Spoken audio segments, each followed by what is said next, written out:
दोस्तों आज का हमारा टॉपिक टीडीएस रिटर्न फाइलिंग से है। आज मैं आपको बताऊंगा कि आपको किस तरीके से टीडीएस फाइलिंग के लिए फाइल को तैयार करना है और इसे वैलिडेट करके किस तरीके से इनकम टैक्स के पोर्टल पे अपलोड करना है। तो पूरी जानकारी के लिए आप हमारे साथ एंड तक आप जरूर बने रहें और इसी तरीके से और भी डिटेल में अगर आप मुझसे tally, GST, TDS, TCS, income tax, payroll, balance sheet को फाइनलाइज करना और भी बहुत कुछ, वो भी कंपनी के रियल डाटा के साथ अगर सीखना चाहते हैं तो आप हमारे tally and taxation mastery course में इनरोल कर सकते हैं। इसके लिए हमारे ऑफिशियल वेबसाइट द अकाउंट्स.इन को भी विजिट कर सकते हैं या फिर हमारे स्क्रीन पे दिए हुए नंबर पर भी कॉल कर सकते हैं। तो चलिए दोस्तों, आज हम जानते हैं कि टीडीएस का रिटर्न फाइल आप किस तरीके से कर सकते हैं। इसके लिए सबसे जरूरी यह है कि आपके पीसी में उस सॉफ्टवेयर का होना बहुत ही जरूरी है जिसमें कि आप टीडीएस का फाइल तैयार करोगे। तो मैं यहाँ पे आरपीयू यूटिलिटी सॉफ्टवेयर का मैं सहारा लेने जा रहा हूँ। वैसे तो आपके मल्टीपल मार्केट में सॉफ्टवेयर अवेलेबल है। तो इसके लिए आपको सिंपल है, गूगल पे चले आना है और यहाँ पे आपको टाइप कर देना है आरपीयू यूटिलिटी सॉफ्टवेयर। भी आप यहाँ पे टाइप कर सकते हैं। आप यहाँ पे देख सकते हो कि यहाँ पे आपको इस वाले लिंक पे आपको चले आना है। यहाँ पे आपको कंटिन्यू पे क्लिक कर देना है। अगेन यहाँ पे कंटिन्यू पे कर देना है और यहाँ पे आपको दिख जाएगा डाउनलोड का, यहाँ पे टैब आपको दिख जाएगा और यहाँ पे एटीडीएस, टीसीएस, यहाँ पे रेगुलर और यहाँ पे आपको क्लिक कर देना है। आपको स्क्रॉल करके नीचे चले आना है। यहाँ पे आप देख सकते हो, यहाँ पे आपको 5.7 का यहाँ पे ये न्यू लेटेस्ट वाला आपका सॉफ्टवेयर दिख रहा है, क्योंकि क्या होता है कि ये हर क्वार्टर में अपडेट होता रहता है। तो जब भी आप लोग फाइल को तैयार करो तो यहाँ पे एक बार आके चेक कर लेना है या फिर आपको न्यू वर्जन वाला आपको ये सॉफ्टवेयर डाउनलोड कर लेना है। इस पे आपको क्लिक कर देना है तो ये आपके पीसी में इंस्टॉल हो जाएगा। जैसे ही आपके ये पीसी में इंस्टॉल हो जाए तो आपको क्या करना है कि इसे फाइनली आपको सी ड्राइव में ला करके इसे सेव कर देना है। जैसे कि मैंने यहाँ पे इसे सी ड्राइव में ला करके कॉपी पेस्ट कर दिया है। ये यहाँ पे आपका टीडीएस आरपीयू है, यह आपका जिप पे रहता है। इसे आपको नॉर्मल फोल्डर में कन्वर्ट कर लेना है। तो जैसे ही हम लोग यहाँ पर इसके अंदर जाते हैं तो बस आपको सिंपली इस वाले फाइल पर आपको क्लिक कर देना है। तो ये आपका जो सॉफ्टवेयर है ये ओपन हो जाएगा। और इसके लिए याद रखिए कि आपके पास से जावा का होना बहुत ही इंपॉर्टेंट है। बिना जावा के ये आपका एप्लीकेशन रन नहीं करेगा। तो जावा कहाँ से डाउनलोड करना है वो भी मैं आपको बता देता हूँ कि इसी आप के वेबसाइट पे यहाँ पे देखो, आपका java.com करके आपका यहाँ पे दिया हुआ है। आप यहाँ से इस लिंक के थ्रू भी आप अपने पीसी में जावा को इंस्टॉल कर सकते हैं। तो ये तो बात हुई कि हाँ, इस एप्लीकेशन के लिए आपके पास जावा होना चाहिए और इस सॉफ्टवेयर के थ्रू आप फाइल को तैयार कर सकते हैं। अब यहाँ पे आपको क्या करना है, ओके कर देना है। तो जैसे आप लोग यहाँ पे ओके करते हो तो इस तरह का इसका डैशबोर्ड आपके सामने ओपन हो जाएगा। यहाँ पर आपको क्लिक कर देना है। अब आपका सैलरी है, नॉन सैलरी है, जो भी है उसके अगेंस्ट में यहाँ पर से आपको फॉर्म को सेलेक्ट कर लेना है। तो बस आपको यहाँ पे क्लिक करना है। जैसे कि हमारा नॉन सैलरी है तो यहाँ पर जैसे मैंने ले लिया 26Q। अब अगर आप नया काम करने के लिए जा रहे हो तो सिंपली आपको क्लिक टू कंटिन्यू पे क्लिक कर देना है। और आपने पहले से अगर फाइल को तैयार कर रखा है तो यहाँ पे ओपन ए सेव रेगुलर फाइल। तो मेरा फाइल पहले से तैयार है तो चलिए हम लोग यहाँ पे इसे ओपन करते हैं और जहाँ पे हमने फाइल को सेव करके रखा है वहां पर से उसे इंपोर्ट कर लेते हैं। तो ये इस तरह का इंटरफेस है यहाँ पे सॉफ्टवेयर का, यहाँ पे दिखता है। जैसा कि सबसे पहले यहाँ पर आप देख सकते हो कि यहाँ पे आपका सबसे पहला जो खड़ा होता है वो फॉर्म का होता है, दूसरा आपका चालान का होता है और जो थर्ड एंड लास्ट होता है वो एनेक्शर 1 यानी कि डिडक्टी का डिटेल्स का होता है। तो यहाँ पे मैं आपको वन बाय वन करके बताता हूँ। जैसे कि यहाँ पे सबसे पहले फॉर्म है तो यहाँ पर सबसे पहले आपको अपने क्वार्टर को सेलेक्ट कर लेना है। उसके बाद आपको अपने कंपनी का यहाँ पे टैन नंबर देना है, नीचे आपके कंपनी का पैन नंबर देना है। यहाँ पर से आपको फाइनेंशियल ईयर को सेलेक्ट कर लेना है। यहाँ पर से आप यानी कि डिडक्टर हो ना, तो यहाँ पर से आप किसमें फॉल करते हो वो आपको यहाँ पर से सेलेक्ट कर लेना है, इंडिविजुअल है या फिर आप किसी फर्म में फॉल करते हो। उसके बाद यहाँ पे आपको क्या करना है, आपको अपने कंपनी का नेम देना है जो कि आपके टैन में रजिस्टर्ड है। ऐसा नहीं कि आप इसमें स्पेलिंग मिस्टेक करेंगे तो बाद में एरर आ जाएगा। यहाँ पे ब्रांच अगर है तो यहाँ पे उसका नाम देंगे, अदर दिन यहाँ पे नॉट एप्लीकेबल कर देंगे।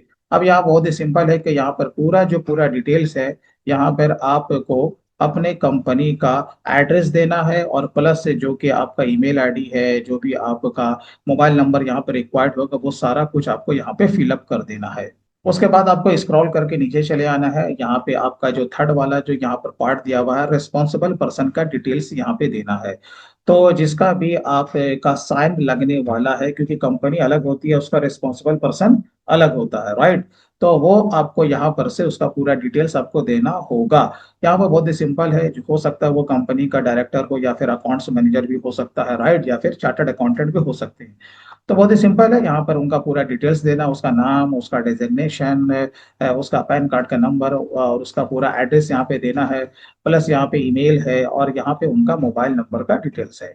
और यहाँ पर एक चीज जो ऑप्शन यहाँ पे दिया हुआ है, अगर आपका एड्रेस वगैरह चेंज हुआ है तो यहाँ पे यस आपको करना, अदर देन आपको नो ही इसे यहाँ पे रखना है। और ये जो लास्ट वाला यहाँ पर जो पूछ रहा है, क्या आपका इससे पहले टीडीएस का रिटर्न फाइल हुआ है, अगर हुआ है तो यस।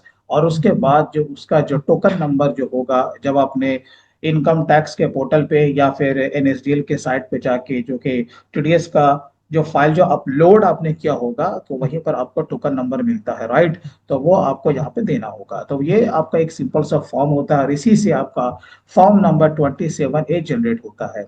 तो ये आपको इसी तरीके से फिलअप कर लेना है। उसके बाद जो आपका जो सेकंडरी स्टेप होगा वो चालान का होगा, तो यहाँ पे आपको क्लिक कर देना है। अब जैसे कि यहाँ पर देखो, हमारे यहाँ पे टोटल 6 चालान आपको यहाँ पे दिख रहे हैं। अब यहाँ पे आपका जो भी चालान है, जो भी आपने इसके लिए ट्रैकिंग शीट आपने बना के रखा है एक्सेल पे, आप वहां से कॉपी पेस्ट भी कर सकते हैं। जैसे कि यहाँ पर देखो, हमारे जो पहला चालान है वो यहाँ पे 1278 का है, राइट। इसी तरीके से यहाँ पर हमने पूरे चालान को मैंने ऐड किया है। हमारा सरचार्ज, एजुकेशन से इंटरेस्ट या फिर पेनल्टी वगैरह कुछ भी नहीं है। अब इसके आगे का जो मामला जो होता है, बहुत ही सिंपल है, बस चालान का डिटेल से आपको देना है। जैसे कि आपका बीएसआर कोड क्या था, आपने कौन से तारीख में चालान को यहाँ पे आपने पेड किया है, चालान का सीरियल नंबर क्या था, वो आपका 5 डिजिट का होना ही चाहिए। अगर नहीं होता है तो आपको आपको पहले इसके जीरो इसमें ऐड कर देना है, ये आपका ऑलवेज नो रहेगा। और यहाँ पे आपको 00 यहाँ पे दे देना है, इस दोनों को आपको ब्लैंक नहीं छोड़ना है। यहाँ पर जो मेजर हेड होने वाला वो आपका 200 ही होगा। तो इस तरीके से आपके जितने भी चालान हो यहाँ पर ऐड कर सकते हैं। और ऐड करने के लिए यहाँ पे ऑलरेडी सॉफ्टवेयर में ऐड रो का यहाँ पे आपका टैब भी दिया हुआ है, जितना भी रो है आप वहां पर उसे इंसर्ट आप कर सकते हैं। और अगर किसी रो को अगर आपको डिलीट करना है, तो यहाँ पर आप देख सकते हो कि नीचे में आपका डिलीट रो का भी यहाँ पे ऑप्शन दिया हुआ है, राइट। जब ये आपका काम हो जाए तो लास्ट आपका काम होता है कि एक एक चालान में कितने नंबर ऑफ डिडक्टिव हैं, यहाँ पर आपको डिडक्टिव के डिटेल्स में आ जाना है। अब जैसे कि यहाँ पर आप देख सकते हो कि मेरा चालान नंबर जैसे 1 है, तो यहाँ पर आप देखो सब में क्या लिख के आ रहा है, 111। यहाँ पर आपको दिख रहा होगा कि टोटल मतलब कि आपका ये जो 1 है, यहाँ पर ये 3 आ रहा है। इसका ये माने होता है कि हमारे एक चालान में इसमें 3 डिडक्टी है, राइट। इसी तरीके से नंबर 2 जब देखोगे तो केवल 1 है, तो इसका माने इसमें केवल 1 डिडक्टी है। और अगर थर्ड की अगर हम बात करें तो टोटल इसमें 4 यहाँ पे दिख रहा है, तो इसका ये माने हुआ कि उस 3 नंबर चालान में टोटल 4 डिडक्टी है। रो को यहाँ पे इंसर्ट करना होता है। तो रो को इंसर्ट करने का बहुत ही सिंपल सा तरीका है। तो यहाँ पे आपको नीचे में इंसर्ट रो का एक आपको टैब आपको दिख जाएगा। जैसे कि यहाँ पर देखो, हमारे टोटल नंबर ऑफ चालान कितने 6 है, तो यहाँ पर आपको चालान दिख रहे हैं। अब इसमें नंबर ऑफ डिडक्टिव आपको ऐड करना। अब जैसे कि यहाँ पे आपको दिख रहा होगा, जैसे कि मैंने आपसे कहा था, बस आपको क्या करना था, नंबर ऑफ चालान के सामने नंबर ऑफ डिडक्टिव का आपको यहाँ पे वो नंबर आपको मेंशन करना है। यानी 1 के सामने 3, और 2 के सामने 1, और 3 के सामने यहाँ पे 4, राइट। बस आपको यहाँ पर ओके कर देना था, तो आपका सारा का सारा यहाँ पे ये आपका रो इंसर्ट हो जाता। अब सवाल ये है कि यहाँ पर आपको किस तरीके से इसे फिलअप करना था, मैं आपको एक बता देता हूँ। जैसे कि ये तो आपका यहाँ पर कुछ होगा नहीं, जितना भी ब्लैक है ये आपका प्रीफिल रहेगा, इसमें आपको कुछ करने की जरूरत नहीं। यहाँ पर से आपका काम शुरू होगा, तो जो भी आपका सेक्शन है, जिस सेक्शन के अकॉर्डिंग आपने टीडीएस का डिडक्शन किया है, वो सेक्शन यहाँ पर से फिल्टर में से आपको सेलेक्ट कर लेना है। जैसे कि मैंने यहाँ पे ऑलरेडी 94C है, 94H है, राइट, वो आपको कर लेना है। उसके बाद यहाँ पे आपको आगे बढ़ना है। यहाँ पर आपका सीरियल नंबर बाय डिफॉल्ट आता है, इसमें आपको कुछ नहीं करना है, ये आपका ब्लैंक रहता है। अगर आप इसमें कुछ डिडक्टिव का रेफरेंस नंबर यहाँ पे देना चाहते हैं तो आप दे सकते हैं। उसके बाद है यहाँ पे आपका पैन कार्ड का नंबर रहता है, यहाँ पे आपका जो कि डिडक्टी का नाम है वो आपको देना है, राइट। अब यहाँ पे आपको क्या देना होता है कि डेट ऑफ पेमेंट क्रेडिट, जिस तारीख को आपने ये जो आपका डिडक्टी है आपने उसको जो पेमेंट किया है या फिर आपने उसको अपने बुक्स में क्रेडिट किया है, वो डेट आपको यहाँ पे दिखाना होता है। उसके बाद यहाँ पे कितना अमाउंट था वो दिखाना होता है, कितना आपने टीडीएस का डिडक्शन किया, उस पर कोई सरचार्ज है या फिर हेल्थ एंड एजुकेशन सेस है, अगर नहीं है तो आपको शून्य शून्य यहाँ पे कर देना है। यहाँ पर आपका ये जो टोटल टैक्स से डिडक्टेड है इस वाले कॉलम में ऑटोमेटिक आ जाएगा। अब यहाँ पर भी आपका ये जो टोटल टैक्स डिपॉजिटेड है ये भी आपका यहाँ पे ऑटोमेटिक आता है, आपको यहाँ पे कुछ करने की जरूरत नहीं होती है। और आपको इसी तरीके से आगे बढ़ना है, यहाँ पर आपसे पूछेगा डेट ऑफ डिडक्शन, किस तारीख को आपने उसका डिडक्शन किया है, राइट। और यहाँ पर रिमार्क्स में आपको कुछ नहीं लेना है, और यहाँ पे जो कि डिडक्टी का कोड है ये आपका ऑटोमेटिक आता है, इसमें आपको कुछ करने की जरूरत नहीं है। हाँ, यहाँ पर आपको रेट आपको देना पड़ेगा। अगर कॉन्ट्रैक्टर है तो आपको पता है कि एट प्रेजेंट उसका 1% या फिर 2% है, और अगर रेंट का होता तो उसका रेट आपका अलग होता। तो यहाँ पर आपको ये सही सही आपको यहाँ पर मैनुअल फिलअप करना होता है, बाकी आपको इसमें आगे कुछ भी करने की जरूरत नहीं होती है।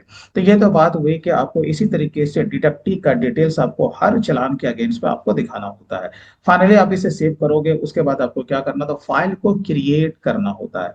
तो फाइल को क्रिएट करने के लिए आपको क्या करना है, यहाँ पे सिंपल है, बस आपको यहाँ पे आपको क्रिएट पे क्लिक कर देना है। जैसे ही आप लोग क्रिएट पे क्लिक करोगे तो यहाँ पर आपसे पूछेगा आपको क्या करना है कि जो कि CSI फाइल होता है वो आपको यहाँ पे ब्राउज कर देना है। जैसे कि हमने यहाँ पे क्लिक किया, जहां पर भी आपका वो फाइल है वो पाथ आपको बता देना है। यहाँ पर देखो आपका CSI फाइल है जो कि इनकम टैक्स के पोर्टल से आप लोग इजी वे में डाउनलोड कर सकते हो।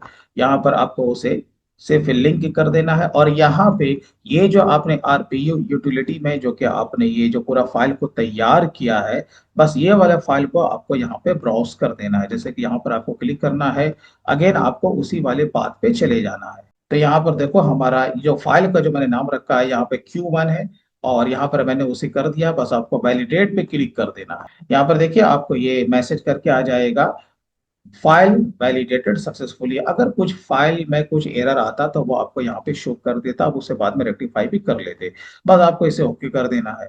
तो ये यहाँ पर आपका देखो ये फाइल आपका बन चुका है। बस आपको क्या करना है कि ये वाला जो फाइल जो होता है FBU, आपका ये जो एक्सटेंशन आपका बन रहा है, इसी फाइल को इनकम टैक्स के पोर्टल पे आपको जिप में कन्वर्ट करके इसे अपलोड करना होता है। अगर इस प्रोसेस को आप नहीं जानते हैं या आपके पास 10 बेस यूजर आईडी पासवर्ड नहीं है, तो बहुत ही सिंपल है, आपको ये जो 27A फॉर्म जनरेट हुआ है इसका प्रिंट आउट लेना है, इसमें आपको साइन एंड कंपनी का मुहर वहां पे ऐड कर देना है, और प्लस ये वाला जो फाइल है FBU, केवल आप इसे कार्वी में या फिर NSDL के ऑफिस में जा करके आप अपलोड करा सकते हैं। तो दोस्तों इस तरीके से बहुत ही सिंपल वे में आप एटीडीएस का फाइल बना करके आप अपलोड कर सकते हैं। दोस्तों अगर वीडियो अच्छा लगा तो कम से कम अभी से लाइक जरूर करें, और इसी तरीके से अगर इस चैनल के माध्यम से और भी बहुत कुछ अकाउंट्स एंड टैक्सेशन के फील्ड में सीखना चाहते हैं तो हमारे चैनल को सब्सक्राइब जरूर कर लें। तो चलिए दोस्तों आज के लिए बस इतना ही, फिर मिलते हैं किसी दिन किसी और नए दूसरे टॉपिक के साथ, तब तक take care and bye bye.